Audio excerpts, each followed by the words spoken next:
Chime 96.7 presents the John Tesh Radio Show. Intelligence for your life. John Tesh with you, moving you forward one piece of intelligence at a time. Let's take you back to your kindergarten years. Can you remember them? Think hard now. Did you play nicely with the other kids, or were you the one that kept to yourself? Because we now know that the most social 5-year-olds, they grow up to make the most successful adults. How about that? This is according to the latest research from Penn State. They studied nearly 1,000 people over a 20-year span from kindergarten to their early 20s. In kindergarten, teachers rated the students' social skills on things like shares with others, is helpful to others, plays well with others. And then years later, as young adults, the researchers found that the kindergartners who were more social, they were more likely to be gainfully employed, to have graduated from college, and less likely to have been arrested. That's why lead researcher Damon Jones says parents should help their kids develop good social skills because in the long run, it increases their chances of success in school, in work, and in life. Amen to that. IFYL. Intelligence for your life. And coming up, brain chatter. It's making us crazy, apparently, especially right before bed. I'm going to tell you how neuroscientist Dr. Ethan Cross says we can silence the chatter when it starts creeping in. Next. This is Chime 96.7, and I'm John Tesh. Are you like me? Every now and then you have to stop your racing mind, or try to anyway.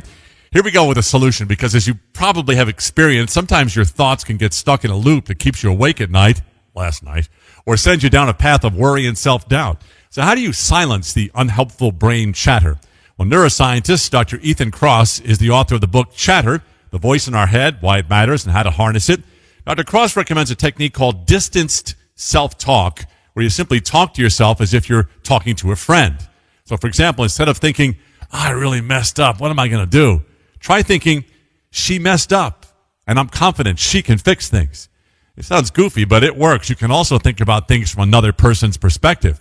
For example, in a study involving children, kids were significantly better at solving problems when they were asked, how would Batman do in this situation? That would work for me. Compared to how would you solve the problem? As Dr. Cross puts it, most of us find it easier to offer advice to someone else than to ourselves, because when we're emotionally invested in a problem, it's hard to think objectively. However, by distancing yourself from the problem and treating it like it's someone else's, you're better able to use logic and find solutions without getting emotional. And that is distanced self-talk. Now try it. The John Tesh Radio Show. Intelligence for your life. And coming up, a huge study was done looking at how average people spend each day. So in a moment, I'm going to share the results of that research, and you'll be able to see how your average day stacks up. Stand by. Chime 96.7. Listen on your smart speaker or chimefm.com. I'm John Tesh. All right, as promised, what does an average day look like? This is what a new McGill University study wanted to find out. So researchers crunched the numbers from time surveys conducted in more than 130 countries. Here's how the average person globally spends a typical 24-hour day. Not surprisingly, we spend about 1/3 of each day sleeping. This study says globally people sleep or rest 9 hours a day on average, which is 90 minutes more rest than what the typical North American gets, by the way. Next, the average person spends 2 hours a day in organizational mode. That's an umbrella term researchers use for things like paying bills, buying groceries, cleaning, doing other household errands or chores. Globally, the average person also spends an hour a day driving somewhere, like commuting to work. And then the average person will spend about 4.5 hours a day focused on themselves in some way. That could be reading, watching TV, engaging in a hobby, doing homework, grooming. Now, the good news is, what they found out is that the average person will also make time for others. So at least 3.5 hours a day to be exact, which includes tasks like cooking, socializing with friends, caring for kids and pets, and doing anything else that's outside of ourselves. So, how does your day compare to the average person and their average day? Email me, john@tesh.com. You're listening to Chime 96.7. I'm John Tesh. Well, finally, something for me. According to the Pew Research Center, centenarians are taking over the planet. The number of North Americans aged 100 or older is up nearly 45% since the year 2000. So in 1980, Gib, there were only 15,000 people 100 years or older in the U.S. Yeah. As of last year, 92,000. It's a science fiction film, and I'm headed there. Yeah, look, here's the good news is that we can actually make the lives of people who are over 100 better than we could even 20 years ago. And that's where the real benefit comes from, right? The more we learn about taking care of our brains and getting rid of degenerative brain diseases, taking care of our bodies so that they can last that long, so that you're not just alive at 100, but you're thriving at 100. You're able to be cognizant enough. You know, it's everything we talk about in this show. You want to up the acute inflammation and drop the chronic inflammation, and that's how you live your best life at 101. IFYL. Intelligence for your life. Chime 96.7. So you know from listening to this show, when we encounter a potential threat like a mugger or an angry boss, our body pumps out cortisol, that fight or flight stress hormone. It creates a full body sense of alarm that makes it hard to focus on anything, and often we freeze. Acute stress essentially takes the rational part of your brain offline, the part that controls planning and decision-making and self-control. It's why psychologist Dr. Loretta Bruning says we need to tap into our animal instincts. For example, when a gazelle sees a lion, it doesn't stand around worrying about what might happen next, like being eaten. The gazelle focuses on the path in front of it and runs. Dr. Bruning says that is a lesson we can all use. She says if you always focus on the path forward, you will gradually begin to see threats as obstacles you can overcome. You'll also have less cortisol coursing through your system. You'll feel more in control of your life. So remember, focus always on the path in front of you, not the giant animal trying to eat you. Intelligence for your life. This is the John Tesh Radio Show on Chime 96.7. Making you the smartest person in the room. It's my mission, my purpose in life. My name is John Tesh with Intelligence for Your Life. And I hold in my hand a new exercise trend I want to tell you about. It comes out of Scandinavia. It's called plogging, P-L-O-G-G-I-N-G, plogging. And plogging combines running with picking up litter. Plogging is a mashup of two words, jogging and the Swedish term plocka up, meaning pick up. In fact, it's become so trendy, the fitness app Lifesum has it as an activity you can choose and lets users log and track their plogging workout. How do you plog?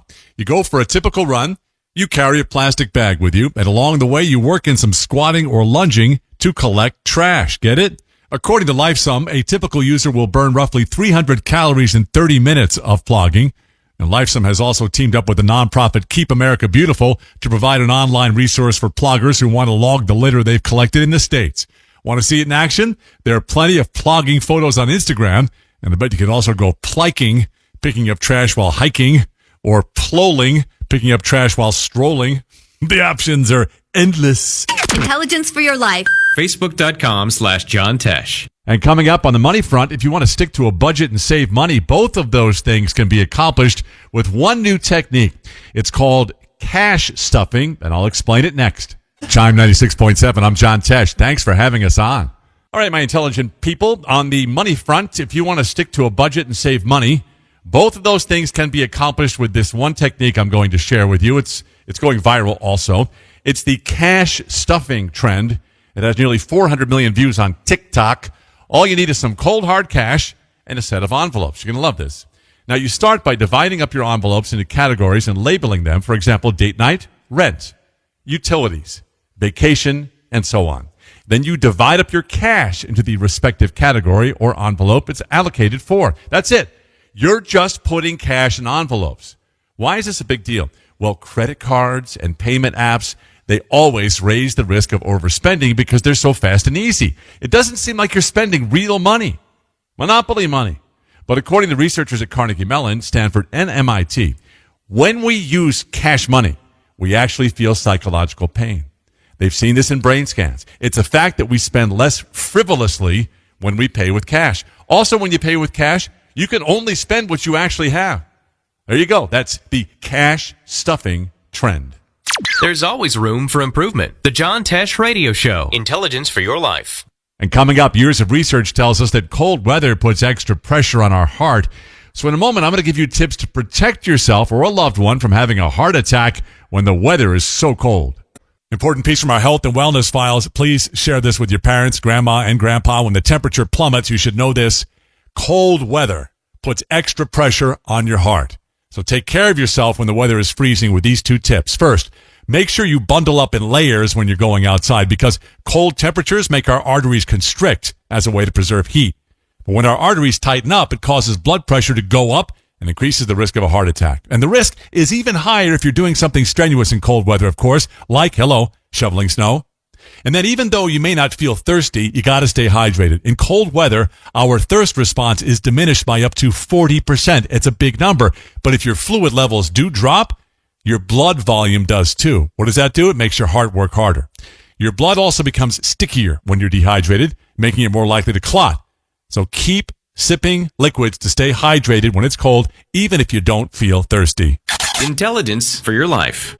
All right, Gib, here's a power tip to share with the folks at home or in the car. If you're about to chomp into something delicious, this is hard to do in the car.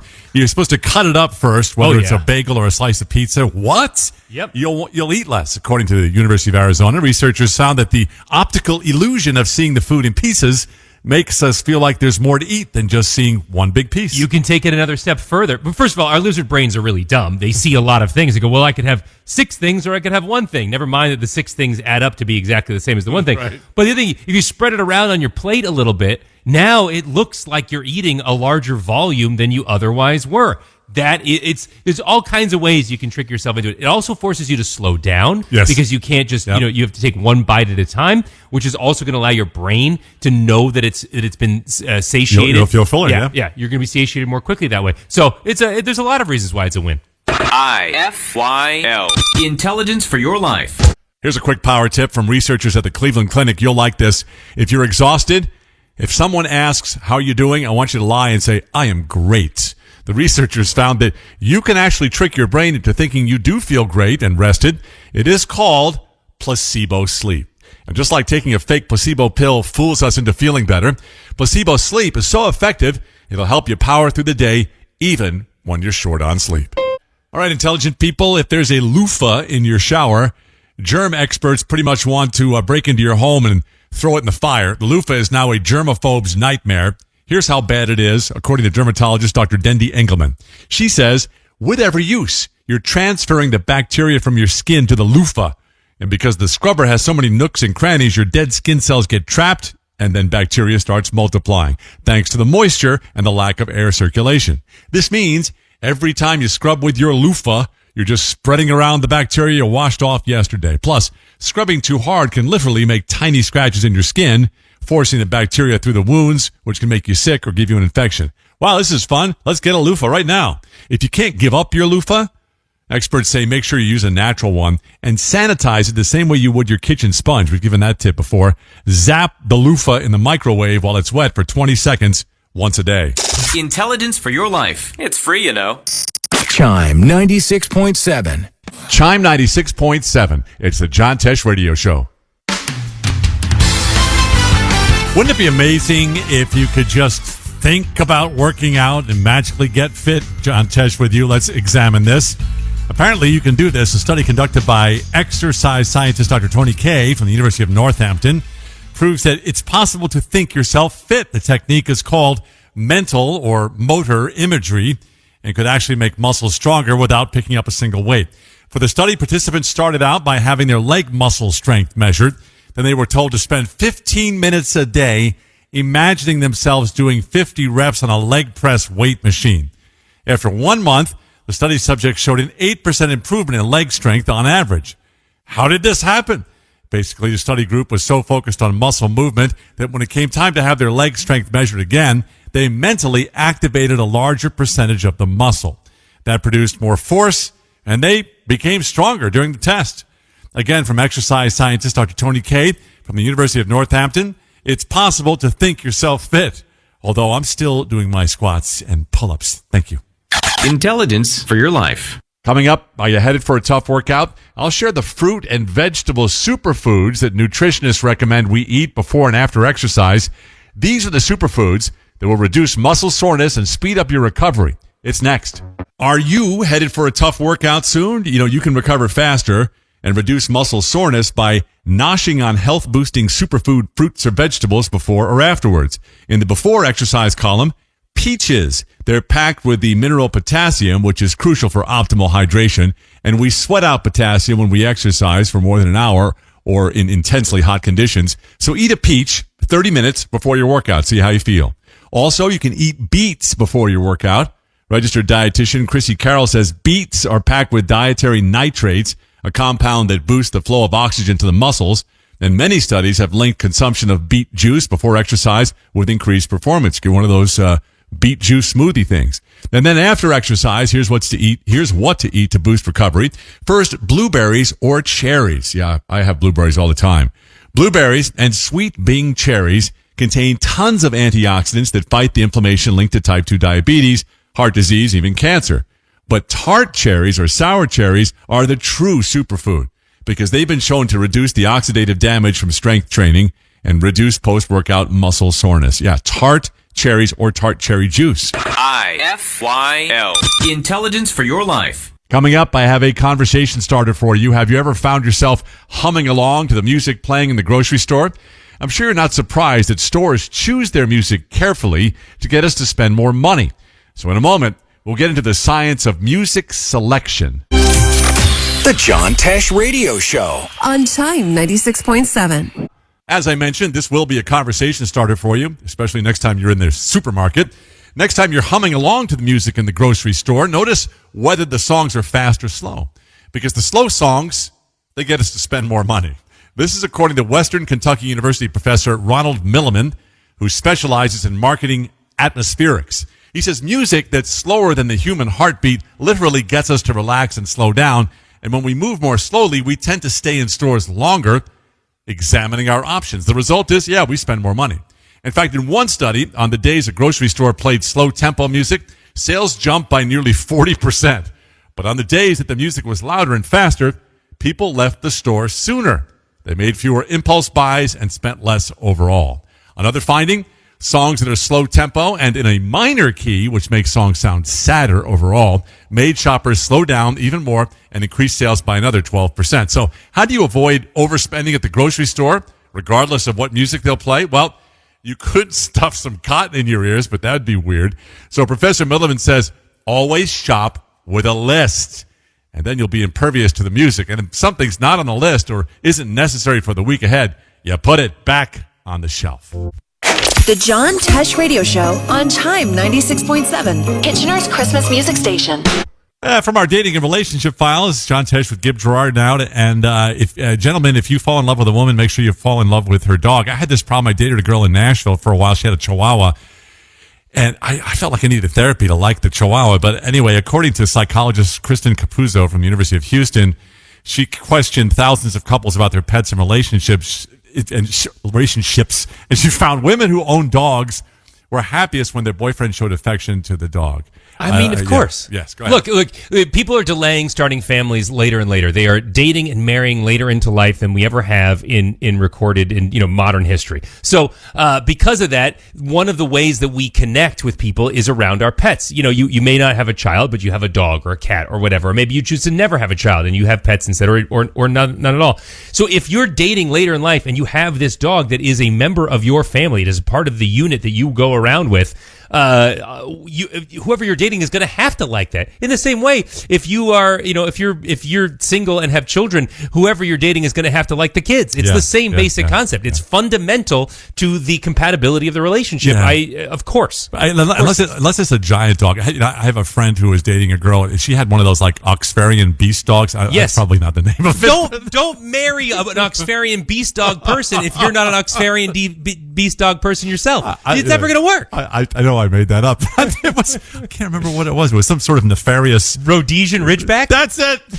Thank you. IFYL. Intelligence for your life. Directly from our Success 101 files, if you want somebody to respond to your voicemail, give them a deadline. This is good. Most voicemails don't get a response for 3 days, according to Michael Hyatt, who wrote the book Get Noticed in a Noisy World. So when you're leaving a message, create a deadline, even if you don't really have one. So let's say you're calling a plumber. Say, I'd like you to come look at my sink, and I need to hear back from you by 3 p.m. today, please. Hyatt says, when people feel that there's a sense of urgency, it really does speed up the response time. Intelligence for your life. I love these powerful health headlines. Ready? People who take cold showers, they also take fewer sick days.